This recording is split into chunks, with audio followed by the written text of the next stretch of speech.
I'm Kaylee Martin. I'm a research assistant here at the National World War II Museum. Today I'm here in our original D-Day galleries, and as part of our countdown to D-Day, I've recently published a piece on our website about the buildup in England of American GIs, focusing on the arrival of the Big Red One, the 1st Infantry Division, as it made its way to England in November 1943. I want to talk a little bit about the American experience in England in World War II. Most Americans had never been out of the country, so the government knew that as these young GIs made their way to a new country, they needed to give them some guidance.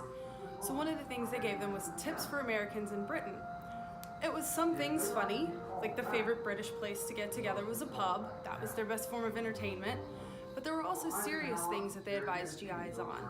If you're invited over to a British family's house to eat, be considerate of rationing. Don't eat too much. You may eat through their week of rations. Another piece of advice to American GIs arriving in Britain was to always remember that if Britain looked a little grimy and a little weary, it's because they had been at war for 4 years already. The Americans weren't used to this, but despite all that the British had been through, they still had that stiff upper lip and were happy to welcome the Americans there. The 1st Infantry Division arrived in England in November of 1943 after fighting in North Africa and Sicily.